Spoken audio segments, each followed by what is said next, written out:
준비하면서 제가 이제 몇 가지 생각했던 게 좀 하나 있습니다. 하나는, 우리가 성탄 찬송을 참 모르는구나라는 생각을 좀 했습니다. 이제 찬송을 준비하면서 찬송가를 쭉 보는데, 지금까지 우리가 성탄 찬송을 지금까지 정말 몇 곡만 아는 것만 불렀구나.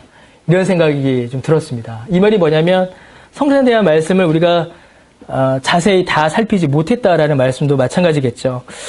여러분 또 2장 1절부터 12절 쭉 읽었는데 한 가지 또 우리가 생각을 이제 바꿔야 되는 것들이 있죠. 우리 이미지 속에 이제는 그려진 그 그림들. 예수님께서 말구 위에 누워 계시고 한쪽에는 목동들이 와 있고 한쪽에는 박사들이 서 있는 그 그림이 잘못된 그림이다라는 걸 우리가 또한 알 수가 있어요.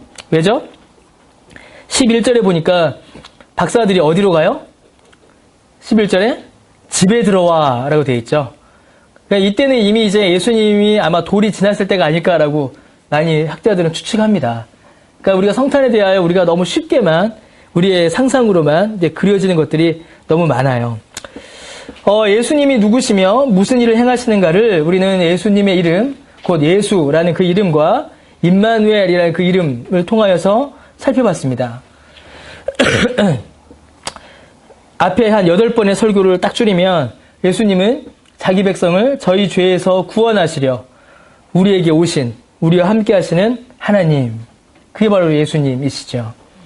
온 인류가 그토록 간절히 바라며 기다려온 구주이시고 유대인들이 구약의 모든 예언을 통하여 기다려온 메시아가 바로 예수님이십니다.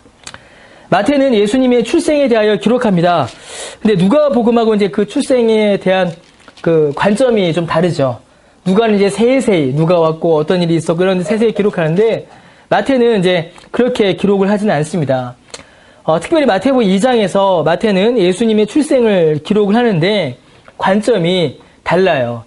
어떤 관점이냐면 마태는 예수님의 이 탄생, 곧 메시아가 이 땅 가운데 오심, 그 사건을 대하는 세계의 반응, 그 주변을 둘러싼 세계가 예수님의 오심을, 메시아의 오심을 어떻게 반응하는가에 초점을 맞추어서 기록하고 있습니다. 죄송합니다. 예수님의 탄생에 대한 마태의 기록은 두 가지에 초점을 맞추고 있어요. 하나는 영접. 메시아가 오셨다. 예수님이 오셨다라 이 사실을 기뻐하고 받아들이는 그 영접과 다른 한쪽은 거부. 예수님을 거부하는 그 영접과 거부라는 서로 다른 이 반대되는 반응의 긴장과 갈등에 마태는 초점을 맞추고 있습니다. 이 두 사실을 기록을 하고 있죠. 좀 더 정확히 이야기하면 예수님을 영접하고 있는, 그를 왕으로 받아들이는 그런 이방인들의 영접이 있고요. 반대쪽에는 왕으로 오신 그 예수님을, 메시아이신 예수님을 알아보지도 못하고 거부하며 핍박하는 유대인들이 있습니다. 그리고 또 하나, 그 거부와 핍박 안에는 동시에 적극적으로 예수님을 공격하려는 이방인, 세상의 권력이 나타나죠. 곧 이 세 부류가 마태복음 전체를 이끌어가는 긴장이에요. 곧 다시 한번 말씀드리지만 예수님을 향한 영접과 거부, 곧 예수님을 영접하는 이방인과 거부하는 유대인과 적극적으로 예수님을 반대하는 이방의 거대한 세력, 이 세 세력이, 이 세 그룹이 마태복음 전체를 이끌어갑니다. 아브라함의 혈통적 후손임을 스스로 자랑하며 율법과 규례에 철저하며 많은 성경에 대한 지식이 있었지만 그들의 왕 메시아를 거부하는 그 이스라엘, 그 유대인들을 마태는 하나하나 조목조목 기록하고 있죠. 그 대표가 누구예요? 바리새인들입니다. 바리새인. 또 동시에 이방인들, 부정한 자들, 하나님 앞으로 나오는 것은 고사하고 유대인의 회중에도 들지 못할 그런 완전히 자격 없는 자들이 오히려 그리스도를 향하여 나오고 주님께서 주시는 구원의 은혜를 누리는 그 구원의 역사가 나타납니다. 그리고 또 뭐라고요? 그 예수님을 핍박하고 그 예수님을 죽이려고 하는 또 다른 세상의 권력, 세상의 힘이 이렇게 세 세력이 마태복음 전체를 이렇게 쭉 기록하면서 나타나는 세 세력이죠. 이를 통해서 우리는 한 가지 매우 중요한 사실을 알 수 있습니다. 무엇이냐면 구원은 오직 전적인 하나님의 은혜라는 사실을 다시 한번 확인하게 됩니다. 사람이 가지고 있는, 사람이 획득한 어떤 조건이나 자격으로 인하여서 주어지는 구원이 아니라 전적으로 하나님께서 택하신 자들에게 은혜로 주시는 구원임을 다시 한번 보게 되는 것이죠. 사람들이 봤을 때는 저 사람은 정말 구원받을 만하다라는 사람들은 오히려 예수님을 거부하고, 사람들이 봤을 때에는 저 사람은 정말 구원받지 못할 거야 했던 사람은 예수님을 영접하는 그 놀라운 대조와 대비가 나타나는 것입니다. 곧 하나님의 은혜 없이는, 하나님께서 믿음을 허락해 주지 않으시면은 그 어떤 사람도 구원을 얻을 수 없고, 하나님께서 은혜를 허락해 주신다면 그 어떤 사람이라도 구원을 받을 수 있다라는 이 두 가지 놀라운 사실이 이 마태복음을 통하여 우리에게 주어지는 것이죠. 정통파 유대인이었던 마태가 이렇게 너무나도 반유대주의적인 기록을 남기고 있는 것입니다. 계속 마태복음을 보면서 살펴볼 것이에요. 오늘 우리가 읽은 본문은 이러한 갈등, 이러한 긴장을 예수님의 태어나심을 통하여 우리에게 더욱더 분명하게 보여줍니다. 예수님을 거부하는 아브라함의 후손들, 예수님을 영접하는 이방인들, 그리고 그 예수님을 핍박하는 세상의 힘, 이 세 세력의 긴장이 오늘 읽은 본문에 다 나타나고 있죠. 우리가 이미 잘 알듯이 예수님께서는 베들레헴에서 나시고 얼마의 시간이 지난 후에 동방으로부터 박사들이 예수님을 찾아옵니다. 예수님이 나시는 그 순간에 아까 말씀드렸던 것처럼 동방 박사들이 찾아온 것이 아니라 아마도 한 1년 정도 지나지 않았을까라고 많은 신학자들이 추측합니다. 왜냐하면 헤롯이 박사들의 말을 듣고 몇 살까지 아이들을 죽여요? 나중에? 2살, 만 2세까지 아이들을 이제 죽이거든요. 그래서 정확하게 그 시기를 추측할 수는 없지만 아마도 최소한 예수님이 태어나시고 어느 정도의 시간이 지난 후에 이 동방의 박사들이 예수님을 찾아왔을 것이다 라고 추측합니다. 그래서 동방 박사들의 이 여행의 기간은 최소 6개월에서 최장 1년까지도 되는 거예요. 그러니까 6개월에서 1년을 이 사람들은 예수님을 찾아오기 위하여 그 동방에서, 거기 어딘지 모르지만 거기서부터 예수님을 찾아온 것입니다. 이 동방의 박사들이 어떤 사람들이었는지, 또 몇 명이나, 동방 박사 몇 명일까요? 예, 몇 명일까요? 예, 모르죠. 예, 모른다가 정답입니다. 우리는 보통 이제 3명이라고 생각을 해요. 왜 3명이라고 생각하죠? 선물이 3개니까 3명이라고 생각합니다. 그런데 사실 이제 성경을 좀 더 자세히 보게 되면은 몇 명인지는 알 수 없습니다. 오히려 3명보다 훨씬 많거나 그 이상의 수였을 거다라고 많은 학자들이 이렇게 추측을 합니다. 마태는 이들을 가리켜서 박사라고 기록을 하고 있습니다. 우리말 성경에는 이제 박사라고 이렇게 번역이 되어 있죠. 원문을 보게 되면 이제 마고스라고 이렇게 되어 있어요. 마고스. 영어로는 이제 마기라고 이렇게 해서 이렇게 번역이 되어 있습니다. M-A-G-I. 거기에 C를 붙이면 뭐죠? 매직이죠. 마술이죠. 그 마술사는 뭐예요? M-A-G-I-C-I-A-N. 매지션, 이러면 이제 마술사들이죠. 그러다 보니까 이 마기라는 단어가 매직, 뭐 이런 식으로 번역이 되고, 이제 발달하게 됩니다. 변형이 되죠. 이 단어가. 그러다 보니까 여기 나오는 박사들을 이제 마술사, 요술사 정도로 우리가 이제 생각을 하게 됩니다. 그런데 실제로 성경에서 이 마고스, 이 마고들이 가지고 있는, 이 마기들이 가지고 있는 의미는 훨씬 더 큽니다. 이들은 매우 특별한 직업의 사람들입니다. 이들은 1차적으로는 점성술사라고 우리가 해석을 합니다. 점성술이 뭐죠, 여러분? 예, 별점이죠, 별점. 별자리에 별의 이동을 보며 점을 치는 사람들입니다.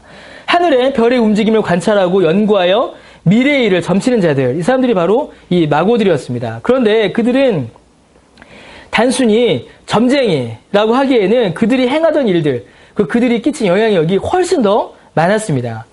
자, 하늘의 별을 보고 연구하고 관찰한다라는 것은 단순히 점을 친다, 그 이상의 의미를 가지고 있습니다. 자, 하늘의 별이 지나가는 길이 있죠. 뭐야, 선우? 빨리 생각해봐. 하늘에 별이 지나가는 길이 있어요. 별자리들이 지나가는 길. 우리 지난주에 들었잖아. 뭐지, 선우? 지우 기억나? 기억 안 나? 누구한테 물어볼까요? 누가 기억을 할까요? 다들 눈을 피하는데. 지난주에 같이 우리 갔다 왔던 사람들. 하원이. 네가 제일 어리잖아. 황도죠, 황도. 예. 황도라고, 예, 저도, 예. 하늘에 별자리가 지나가는 길이 있답니다. 황도에 별자리가 몇 개 있죠? 예, 황도 12궁, 12개의 별자리가 있죠. 이 12개의 별자리들은 단순히 전설을 기록하기 위해서 정해놓은 것이 아닙니다. 하늘의 별자리를 연구한다라는 것은 시기, 때, 계절을 가장 정확하게 안다라는 것을 의미합니다. 농경사회에서 여러분, 계절의 변화는 매우 중요한 일이었습니다. 오늘도, 요즘도 마찬가지죠. 농사 지을 때 계절이 바뀌는 것은 굉장히 중요한 일입니다. 황돌하고 별자리들이 움직이는 하늘에 길이 있다라고 해요. 우리 방금 이야기한 것처럼. 이 별자리들은 그저 단순히 전설을 기록한 것이 아니라 그 별자리의 이동을 따라 어느 별이 뜨고 어느 별이 지고 여름에 뜨는 별들이 뜨고 겨울에 뜨는 별들은 지는 이런 것들을 따라 계절의 변화와 시간의 변화를 측정하였고 그것이 농업에 직접적인 영향을 주었습니다. 이거 너무나 중요한 사실이죠. 농업만이 아니죠. 어업에도 물론이었고 장기간의 여행, 항해 모든 면에 있어서 중요한 역할을 하던 사람들이 바로 이 마고들이었습니다. 계절의 변화, 시간의 변화, 때의 변화를 알려주는 자들이었죠. 참으로 하늘의 뜻을 알려주는 것과 같은 자들이었어요. 그래서 여러분 다니엘을 보게 되면 이 마술사들, 박수라고 우리말에 번역이 되어 있는데 박수무당, 그 박수라고 번역이 되어 있는데 이 왕의 꿈을 해석하는 일을 기록하면서 다니엘을 보면 이 마고들이 적극적으로 등장하는 것을 볼 수 있습니다. 그래서 이 다니엘이 꿈을 해석하니까 어떻게 돼요? 박수들, 마고들이 등장해서 같이 꿈을 해석하고 나중에는 어떻게 돼요? 그 왕이 뭐라고 해요? 다니엘 보고 네가 모든 박수 중에 으뜸이다 이렇게 얘기합니다. 네가 마고 중에 최고 마고다 이렇게 얘기를 해요. 이게 무슨 말일까요? 하나님으로부터 참된 지식을 받은 자가 세상의 지식, 우상을 섬기는 지식, 과학의 지식보다 훨씬 더 우월하다라는 것을 보여줍니다. 이 마고들은 그래서 굉장히 중요한 사람들이었어요. 단순한 점쟁이, 마술사가 아니라 하늘의 움직임, 별의 움직임을 연구하여 계절의 변화와 시기의 변화를 사람들에게 알려주어 농업이나 여러 가지 산업이 가능하게 했던 일들을 했던 자들이었죠. 더 나아가 그 당시에 가장 뛰어난 학문을 가지고 있었던 사람들입니다. 별자리는 다 뭐가 있어요, 여러분? 신화와 전설이 있죠. 신화와 전설이 발전하면 뭐가 될까요? 신화와 전설이 발전하면 철학이 되죠. 신화와 전설이 발전하면 철학이 됩니다.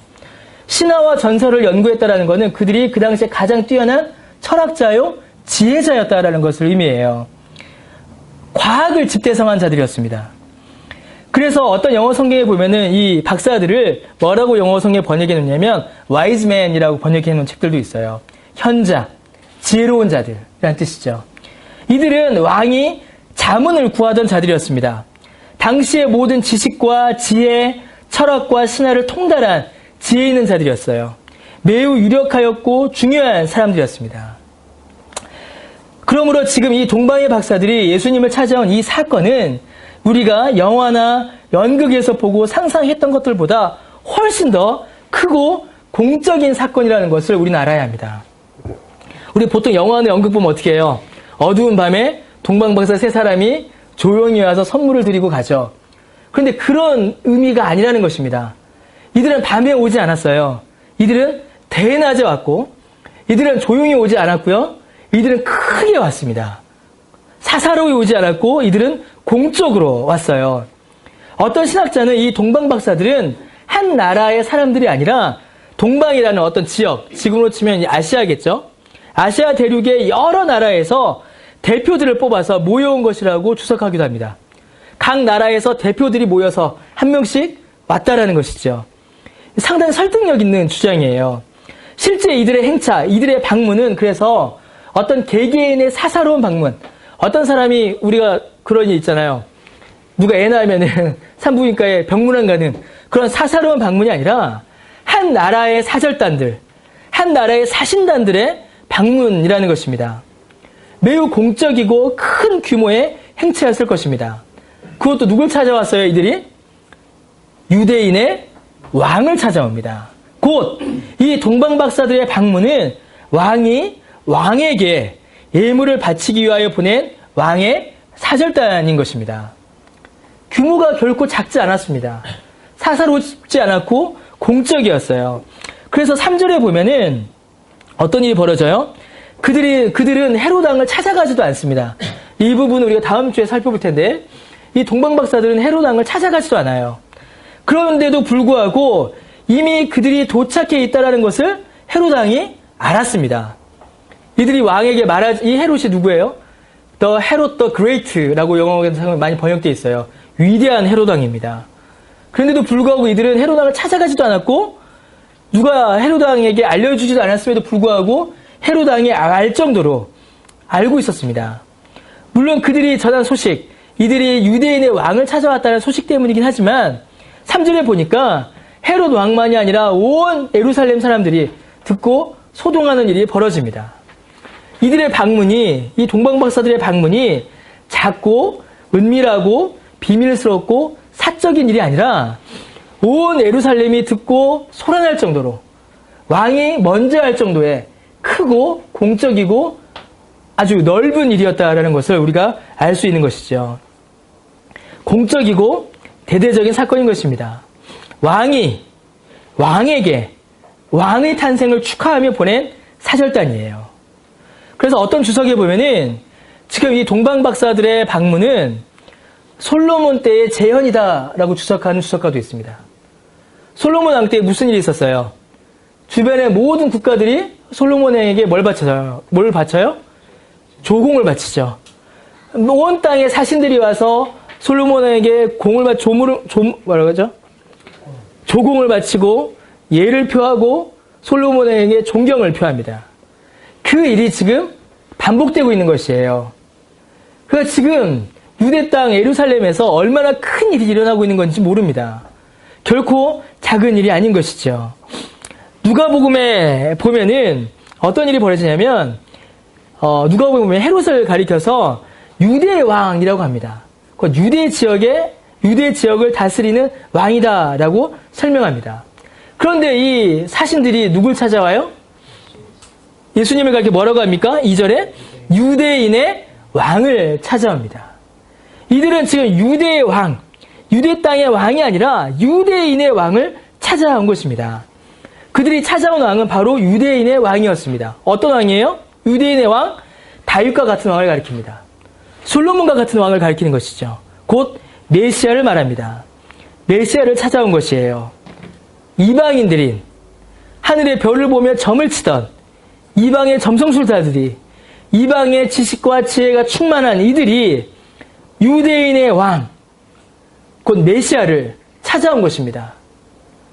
유대의 왕, 유대 지역을 다스리던 헤롯을 찾아와 정치적 협약을 맺기 위하여 대대적으로 사신들이 찾아온 것이 아니라 유대인의 왕, 메시아를 찾아오기 위하여, 찾기 위하여, 그에게 공물을 바치기 위하여, 조공을 드리기 위하여 이들이 찾아오고 있는 것이죠.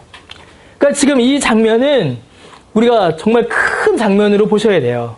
솔로몬의 영광이 다시 한번 재현되고 있는 것이고, 다윗이 누렸던 그 영광이 온 이방 나라와 온 이방의 민족이 하나님 앞에 나와 예배하고 하나님 앞에 나와 예물 드리는 그 놀라운 일이 지금 일어나고 있는 것입니다. 이 놀라운 사건이죠. 이방인들이 메시아를 찾아온 것입니다. 자, 어떻게 이런 일이 일어날 수 있을까요? 민수기 24장 17절에 보면은 이 예수님의 나심에 대한 그 예표가 잠깐 등장합니다.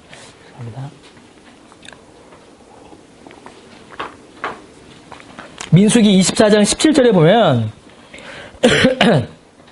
내가 그를 보아도 이때의 일이 아니며 내가 그를 바라보아도 가까운 일이 아니로다. 한 별이 야곱에게서 나오며 한 규가 이스라엘에게서 일어나서 모압을 이쪽에서 저쪽까지 쳐서 무찌르고 또 셋을 자기가 멸하리로다. 이런 구절이 있어요. 많은 학자들은 이 동방의 박사들이 아마도 이 민수기의 말씀을 알고 있었을 것이다 라고 이렇게 주석하고 추측합니다. 즉, 이 동방 박사들은 매우 부분적이고 매우 적은 분량이지만 온전하지도 않고 부족한 것이지만 이 말씀을 알고 있었다라는 것입니다. 그들이 세상의 많은 학문을 연구했으니까 그 중에 구약 성경도 있었을 것이고 민수기를 읽었을 것이고 민수기의 이 구절을 읽었을 것이다 라는 것이죠.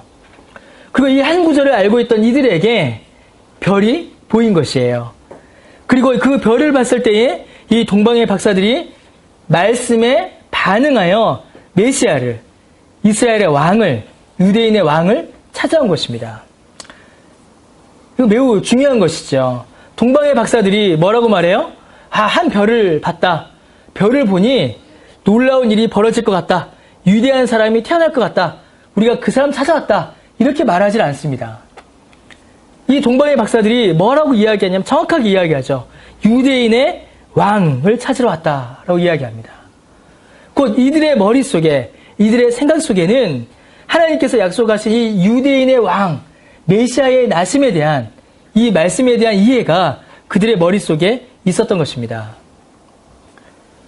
이 말씀에 대한 이해가 그들에게 충분하지 않았고, 이 말씀에 대한 이해가, 말씀에 대한 지식의 양이 그들에게 많지 않았고, 오히려 그들은 이 말씀에 대한 이해와 지식보다는 별자리와 세상의 이해와 세상의 지혜와 철학에 더 능한 자들이었고, 그들이 구약성경 전부를 다 이해했던 것도 아닌데, 이 한 구절의 말씀에 그들이 반응하여 6개월에서 1년이라는 그 긴 시간을 사막을 횡단하여 왕에게 예물을 바치기 위하여 왔다라는 것입니다. 여러분, 이 사실을 잘 기억해 두셔야 돼요. 왜냐하면 이들과 반대 지점에 있는 사람들이 있기 때문에 그렇습니다. 이방인이요, 세상의 지혜에 있었던 이 이방인들은 예수님을 왕으로 영접하여 지식도 부족한 자들이었지만 이 말씀으로 인하여 믿음으로 예수님 앞에 나와왔지만 그 반대 지점에 있는 사람들이 있다는 것이죠. 헤롯 왕과 대제사장들과 서기관들입니다. 헤롯 왕에 대해서는 우리가 다음 주에 살펴볼 겁니다. 오늘은 이제 그 대제사장과 서기관들의 태도를 좀 더 보려고 합니다. 여러분, 헤롯 왕이 동방의 박사들이 유대인의 왕을 찾아왔다라는 이야기를 듣고 모든 대제사장과 백성의 서기관들을 불러 모읍니다. 그리고 그들에게 질문하죠. 그리스도가 어디서 나겠느냐라고 질문합니다.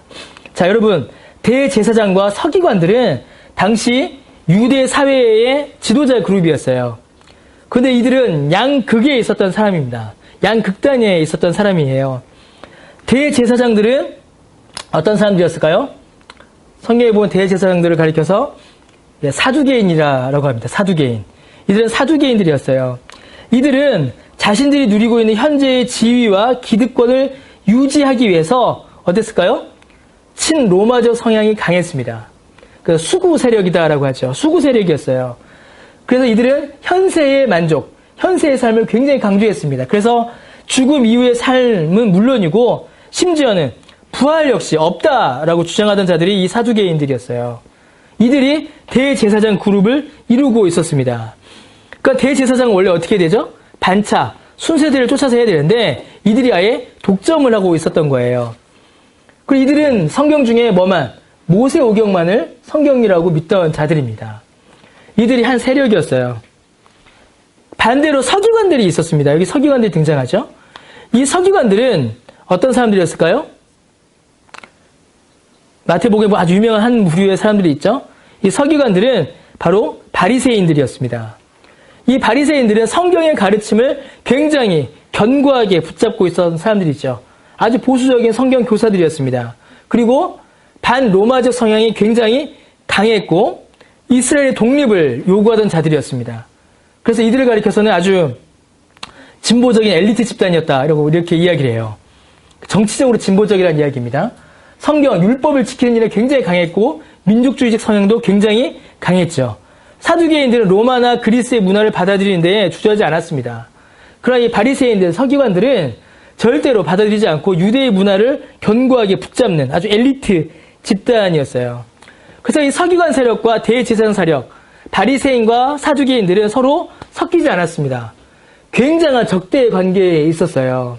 이 사이에 또 누가 있어요? 유대 사회에 몇몇 세력도 있었죠. 이 가운데 질럿, 스타크래프트 하는 사람들 알죠? 질럿들이 있었죠. 열심당들이 있었고 SNN, 사막에서 수도하던 은둔파들이 있었고 여러 가지 세력들이 있었어요. 근데 주축은 이들이었습니다. 사두개와 바리새, 이 두 축이었어요. 서로 반대하던, 대립하던, 절대 섞이지 않던 이들이 성경에 보면은 두 번 일치합니다. 언제 일치하냐면 오늘 본문에서 한번 일치하고 또 한번 일치해요. 언제 일치할까요? 예, 예수님을 죽이려 할 때 일치합니다. 딱 두 번 일치해요. 예수님이 태어났을 때 일치하고 예수님 죽이려고 할 때 일치합니다. 자, 이들에게 예수님의 나심에 대하여 질문합니다. 헤롯이 그리스도라고 물어보죠. 헤롯이. 메시아가 어디서 나겠느냐라고 질문합니다. 그리고 이들은 여기에 대하여 답을 정확히 합니다. 여러분, 이 질문이 얼마나 중요한 질문입니까? 헤롯은요, 여러분, 에돔 사람이었어요. 에돔 혈통입니다. 그래서 헤롯은 혈통적으로 이스라엘에 대한 굉장한 열등감을 가지고 있었던 사람이에요. 왜냐하면 에돔은 이스라엘과 함께하지 못하거든요. 율법에 의해서. 그런 사람이었습니다. 그런데 그 헤롯조차도 그리스도가 어디서 나겠느냐? 메시아가 어디서 나겠느냐라고 질문합니다. 이 질문은 너무나도 중요한 질문입니다. 모세 때부터 구약의 모든 선지자들이 예언하고 고대하고 기다렸던 바로 그 메시아의 나심에 대한 질문을 지금 헤롯이 하고 있는 것이에요. 정말로 사두개인들이 대제사장들과 서기관들이 참으로 유대인이고 참으로 구약의 말씀을 잘 아는 자들이라면 이 질문을 받았을 때 그들은 어떻게 반응해야 되겠습니까? 어느 누구보다 기뻐하고 어느 누구보다 즐거워하고 어느 누구보다 이 답에 대하여 열심을 내야 되는 자들입니다. 이들이 대답합니다. 미가 5장 2절을 그대로 인용하여 답해요. 우리가 읽은 2장 6절에 뭐라 되어 있어요? 또 유대 땅 베들레헴아 너는 유대 골 중에서 가장 작지 아니하도다. 내게 산 다스린 자가 나와서 내 백성 이스라엘의 목자가 되리라 라고 말씀하고 있죠. 미가 5장 2절이죠. 미가 5장 2절의 말씀을 그대로 인용하여서 지금 답을 하고 있습니다. 그들은 정확하게 답했습니다. 뭐라고 말해요? 5절에 이르되 유대 베들레헴이오니니 선지자로 이렇게 기록된 바라고 말하죠. 곧 구약의 율법과 선지자들이 그토록 예언하였고 모든 백성이 간절히 기다려온 바로 그 메시아의 나심에 대하여 이들은 분명하고 정확하게 설명하고 있습니다. 선지자들의 예언입니다 라고 말하고 있습니다. 구약이 드디어 성취되었습니다 라고 지금 이들은 말하고 있는 것이에요. 그런데 여러분, 거기에서 끝나버립니다. 더 이상 이들의 진술은, 이들의 움직임은 이어지지 않습니다. 여러분, 그리스도가 베들레헴에서 나신다라는 이 성경의 예언을 들은 이 헤롯은 움직여요. 어떻게 움직이죠? 동방박사들에게 전해줍니다. 그리고 동방박사들은 베들레헴으로 예수님을 찾아가요. 헤롯도 반응합니다. 어떻게 반응해요? 메시아를 죽이려고 반응하죠. 반응합니다. 그런데 이 대제사장들과 서기관들, 사두개인들과 바리새인들, 대제사장이요, 율법의 교사요, 정통 유대인이라고 자칭하던, 자부하던 이 사람들은 그 누구도 이 메시아를 찾아서, 이 그리스도를 찾아서 움직이지 않습니다. 멈춰버려요. 그들이 민수기의 말씀을 몰랐을까요? 이방인인 동방의 박사들이 아는 그것, 곧 유대의 별이 나타나서 메시아가 오심을 나타나실 것이다 라는 그 말씀을, 이방 박사들도 아는 그 말씀을 이들이 몰랐을까요? 알았죠. 미가의 말씀 몰랐을까요? 알았죠. 알았으니까 그것을 헤롯에게 보고했겠죠.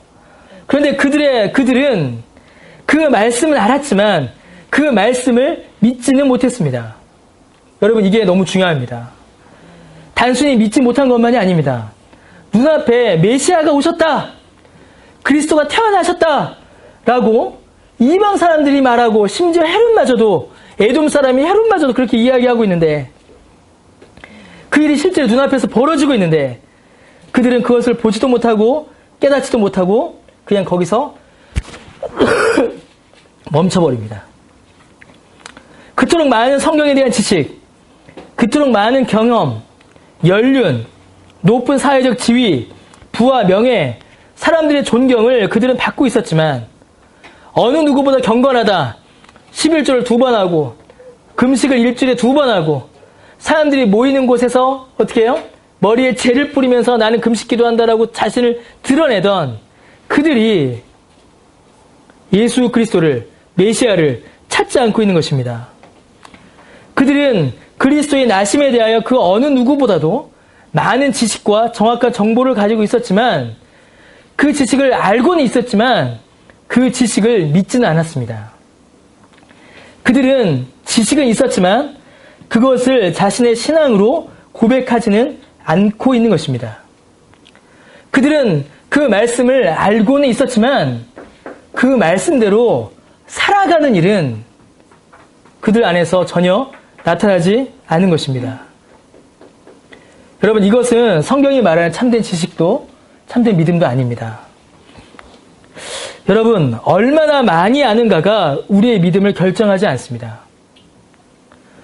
사람들이 얼마나 많이 좋아하는가, 사람들에게 얼마나 많은 존경을 받는가, 내가 얼마나 많은 지식을 갖고 있는가가 우리의 믿음을 좌우하지 않습니다. 우리가 가지고 있는 지식의 양과 우리의 믿음의 성숙이 반드시 비례하는 거 아닙니다. 지식 이전에 우리는 신앙 고백이 있어야 합니다.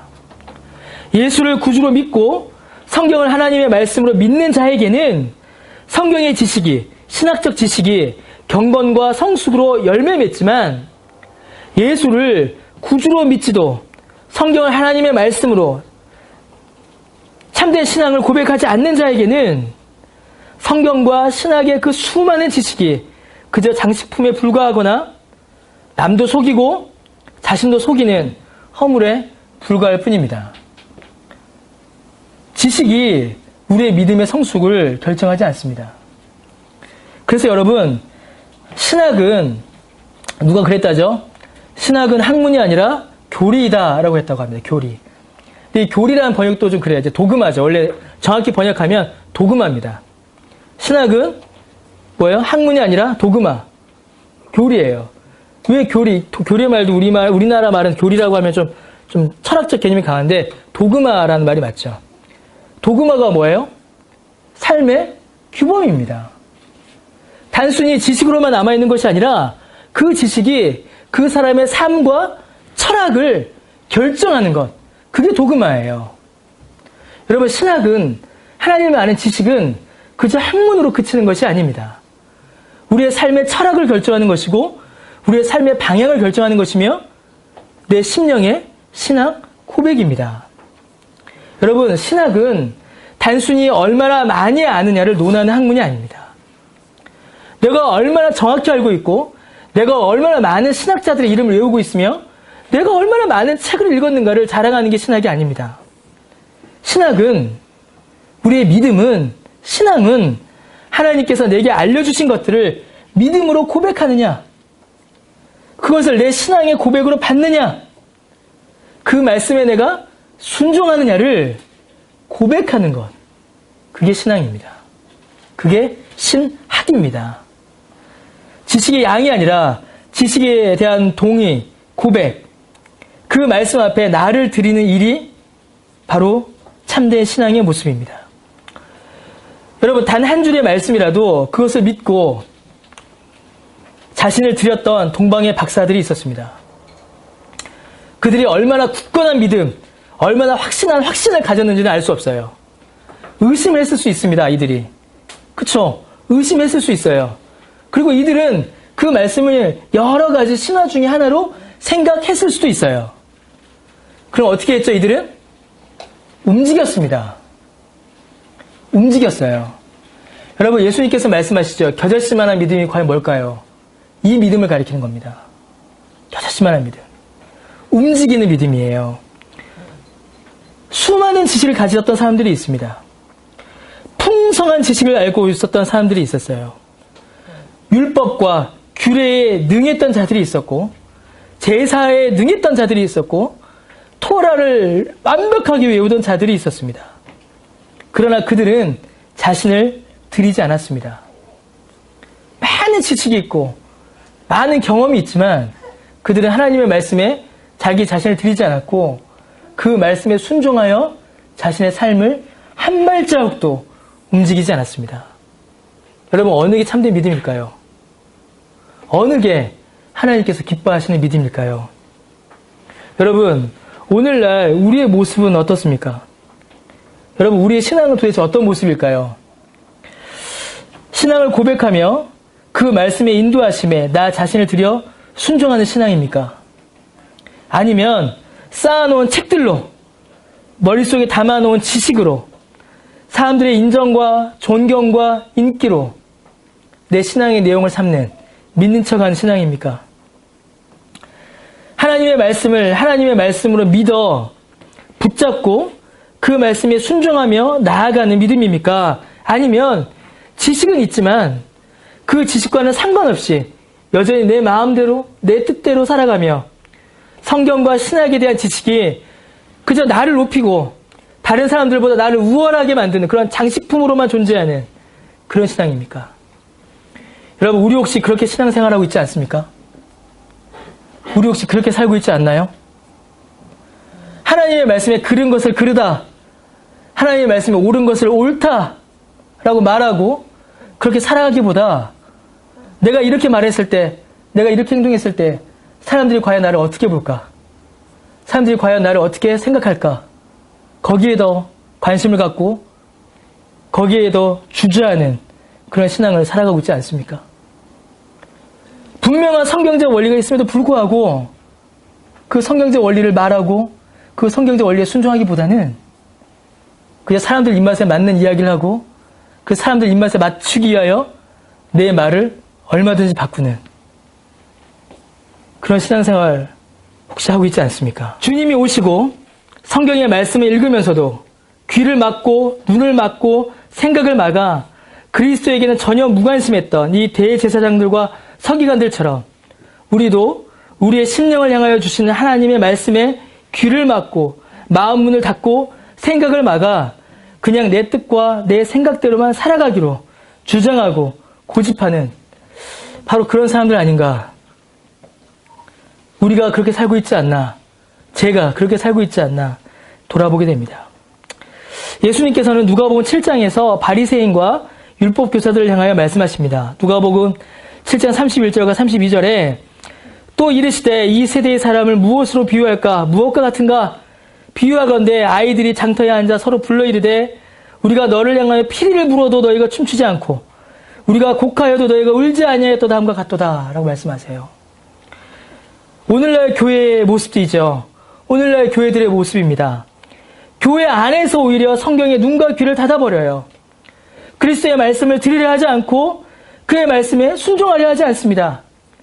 움직이려 하지 않고 복음에 관심을 가지지 않고 자신을 높이는 일, 자신의 부귀 영화에만 관심을 가지는 것이에요. 사람들이 보기에는 겨자씨만 하여서 믿음의 확신도 없고 믿습니다라는 결단도 없고 큰 기도도 못하고 큰 확신도 없지만 그럼에도 불구하고 이것이 하나님의 말씀인가 하여 움직이는 그런 겨자씨만한 믿음, 동방박사와 같은 믿음은 보이지 않습니다. 믿습니다라고 크게 외치고 믿습니다라고 크게 확신하고 믿음의 확신을 자랑하고 자기네 지식을 드러내지만 주의 말씀에 따라서는 전혀 움직이지 않는, 피리를 불어도 춤추지 않고 노래를 불러도 즐거워하지 않고 곡을 하여도 같이 울지 않는, 선포되는 하나님의 말씀에는 귀를 막고 그저 자신의 생각대로만 살아가는 이런 모습, 이런 신앙생활, 사두개인들과 바리새인들에게 있었던 이 모습이 우리에게도 나타난다는 것이에요. 그럼 어떤 일이 벌어질까요, 여러분? 자연스럽게 교회의 외적인 모습 역시 변화하고 변질됩니다. 오히려 교회 밖에서 기독교적 가치를 교회에게 요구하죠. 기독교적 가치가 뭐겠어요, 여러분? 단순합니다. 윤리와 도덕이에요. 기독교적 가치가 뭐가 있겠어요? 윤리, 도덕밖에 없습니다. 그 윤리와 도덕이, 긍휼과 자비와 공의가 교회 안에서 점점 사라져가게 되는 것이에요. 잠언 1장에 보면 이러한 답답함이 기록되어 있습니다. 잠언 1장 20절과 22절에 보면 지혜가 길거리에서 부르며 광장에서 소리를 높이며 시끄러운 길목에서 소리를 지르며 성문 어귀와 성중에서 죄송합니다. 그 소리를 발하여 이르되 너희 어리석은 자들은 어리석음을 좋아하며 거만한 자들은 거만을 기뻐하며 미련한 자들은 지식을 미워하니 어느 때까지 하겠느냐? 라고 지혜가 한탄하는 소리가 들려요. 지혜가 길거리와 광장에서 사람들이 많이 다니는 시끄러운 길목과 성문 어귀와 성중에서 소리를 내며 큰 소리로 외칩니다. 그러나 사람들이 듣지 않아요. 듣기 싫어하고 쳐다보지도 않고 도리어 교훈을 멸시하며 눈과 귀를 막아버립니다. 그러면서 자신들의 어리석음을 좋아하고 거만을 기뻐하며 자신들의 미련함을 부끄러워하기는커녕 오히려 참된 지식과 지혜를 미워하는 그 일이 잠언 1장에 기록되어 있어요. 여러분, 잠언 1장 20절과 22절의 이 말씀은 복음에 대한 말씀입니다.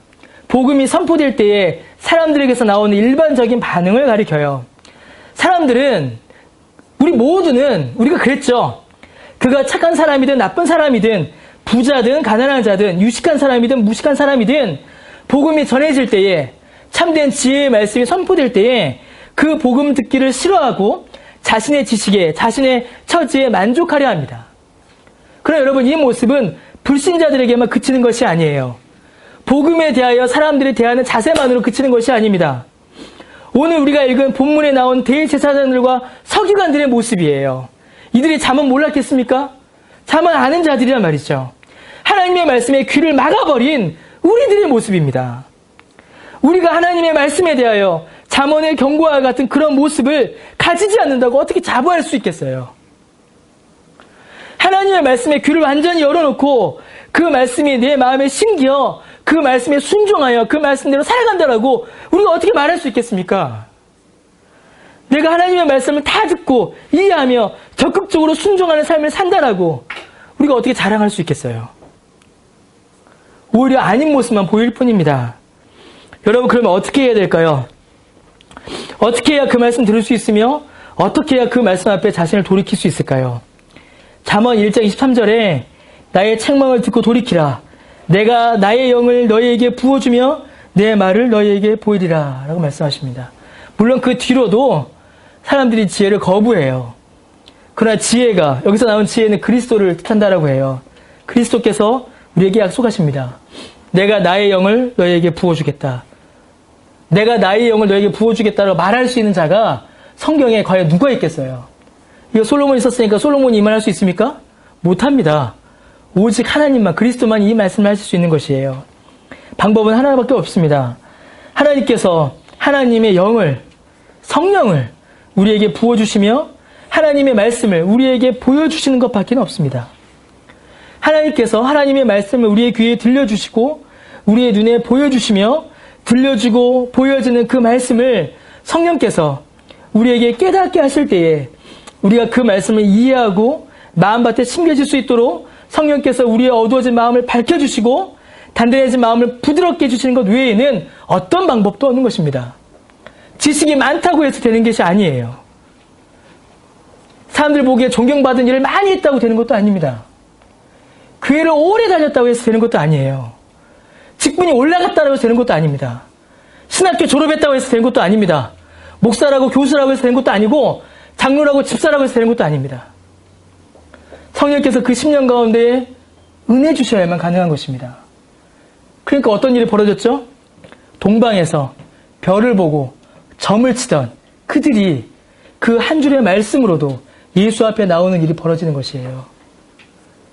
혈루병 앓던 여인이 예수 앞에 나오는 일이 벌어지는 것이고 중풍병을 앓던 자가 예수님 앞에 나오는 일이 벌어지는 것이고 이방인이 예수님 앞에 나오는 일이 벌어지는 것이고 이방인의 종이 나음받는 일이 벌어지는 것입니다. 세리가 예수님 앞에 나오는 일이 벌어지는 것이고 창녀가 예수님 앞에 나오는 일이 벌어지는 것이며 귀신 들린 자가 예수님 앞에 나오는 일이 벌어지는 것이에요. 성령께서 그 10년 가운데 역사하실 때에. 그래서 우리는 여러분 성령 충만을 위해서 기도해야 합니다. 성령께서 우리 10년 가운데 충만히 임재하시기를 기도해야 합니다. 지식이 충만한 게 아니라 다른 사람들 향한 정죄가 충만한 것이 아니라 다른 사람들 향한 평가가 충만한 것이 아니라 성령이 충만하시길 위하여 기도해야 됩니다. 그래서 들려지는 한 줄의 말씀이라도 그 말씀이 내 심령에 역사하여서 내 마음에 심기어 겨자씨만한 말씀이지만 그 말씀이 내 심령 가운데 열매 맺어 그 그 말씀으로 내 삶이 바뀌기를 위하여 우린 기도해야 합니다. 여러분, 대제사장과 서기관들의 모습이 특별한 모습일까요? 아니죠. 그 모습은 일반적인 모습입니다. 오히려 동방의 박사들이 매우 특별하고 놀라운 모습입니다. 정말로 하나님께서 특별한 은혜를 허락하신 자들에게서 나타나는 놀라운 믿음의 모습입니다. 여러분, 우리는 이걸 사모해야 됩니다. 그러나 이제 앞으로 뭐 책도 읽지 말고 공부도 하지 말고 그런 얘기 아니죠. 알죠? 그런 얘기 아닙니다. 정말로 중요한 것이 무엇이냐라는 것이에요. 사실 우리는 다 대제사장과 서기관과 같았습니다. 같아요. 우리에게 그런 모습도 있습니다. 제게 있어요. 알지만 움직이지 않고 아는 것으로 자신을 높이려고 하고 신앙 고백과 말씀의 순종보다는 머릿속에 담겨있는 몇 줄의 지식과 정보로 자신의 경험과 지식과 지위로 신앙을 채워나가려는 그런 신앙의 속물근성이 여전히 남아있는 바로 그 사람이 우리입니다. 접니다. 아니라고 어떻게 말할 수 있겠습니까? 그런데 그런 우리에게 주님께서 오셨고 주님을 알게 하셨습니다. 예수님을 깨닫게 하셨고 그를 향한 믿음을 성령께서 허락해 주신 것입니다. 그래서 여러분, 우리의 나음이 무엇일까요? 우리의 나음. 우리가 다른 사람들보다 더 나은 점, 우리가 불신자들보다 더 나은 점이 과연 무엇이겠습니까? 여러분, 우리의 나음은요, 우리의 허물을, 우리의 비참함을, 우리의 죄인됨을 먼저 깨달았다는 것 외에는 아무것도 없습니다. 우리의 지식과 경건이, 헌신과 거룩한 삶이 우리의 나음과 자랑이 될 수가 없어요. 그건 그냥 감사의 제목일 뿐입니다. 우리의 허물을 깨달았다는 것, 우리가 얼마나 죄인이며 얼마나 하나님 앞에 교만하였는가를 깨달아 아는 것, 그것이 바로 우리의 나음이요, 우리의 자랑이요, 우리가 가진 우월함입니다. 세상과 달라요. 세상은 내가 다른 사람들보다 얼마나 우월하고 뛰어나고 대단하고 얼마나 더 거룩하게 살고 경건하게 살고 얼마나 더 많이 아는지를 자신의 자랑으로 삼습니다. 하지만 우리는 내가 얼마나 비참한 존재인지를 깨달아 알았다는 그 사실을 우리의 나음으로 여길 뿐입니다. 그것도 내가 알았습니까? 아니죠. 내가 안 것이 아니라 성령께서 깨닫게 해주신 은혜입니다. 철저히 그분에게 의존하여 그분이 알려주신 바를 깨달아 알아 믿는 것, 바로 그것이 우리의 나음인 것입니다. 자랑할 게 없는 것이죠. 죄를 알고 회개하며 감사하고 겸손한 마음으로 살아가는 것이 우리의 나음인 것입니다. 왜 주님께서 겨자씨만한 믿음이라고 하셨을까요? 우리 지금까지 쭉 살펴본 것처럼 본문에 나오는 동방의 박사들이 그들이야말로 겨자씨만한 믿음의 소유자들입니다. 얼마나 많이가 아니라 얼마나 신실하게가 더 중요합니다. 주의 말씀을 믿고 자신을 들여 믿음으로 나온 그들의 믿음이 중요하죠. 더욱더 중요한 것은 뭘까요? 그러한 이방인들에게도 말씀을 들려주시고 믿음을 일으키시는 성령의 역사가 더욱더 놀라운 것입니다. 이게 더 놀라운 것이죠. 야, 우리도 동방박사처럼 되자. 이게 아니라 동방박사들을 만들어주신 그 성령의 은혜가 더욱더 놀라운 것입니다. 이게 우리의 소망이에요. 우리도 그런 은혜를 받아 누릴 수가 있는 것입니다. 우리도 그 은혜를 간구하면, 그 은혜를 구하면 하나님께서 우리에게 동일한 은혜를 부어주실 줄로 믿습니다. 그 은혜에 감사하며 그 은혜에 감격하며 우리의 삶을 하나님 앞에 다시 돌아보는 우리 모두가 되길 바랍니다. 말씀을 알고 듣고 그냥 거기서 그치는 거 그건 충분합니다, 여러분. 사실 충분하다고 말하기는 좀 죄송하지만 우리에게 필요한 것은 움직이는 것입니다. 그 말씀 앞에 나를 드리는 것이에요. 그런 믿음의 새로운 모습들이 저와 우리 모두에게, 여러분에게, 우리 열매있는 교회에 더 충만하길 바랍니다. 그래서 바꿔가는 거죠. 생각을 바꿔가는 것이고 철학을 바꿔가는 것이고 삶의 모습들을 바꾸어가는 것입니다. 그런 변화와 움직임이 저 우리 모두에게 있기를 바랍니다. 기도하겠습니다.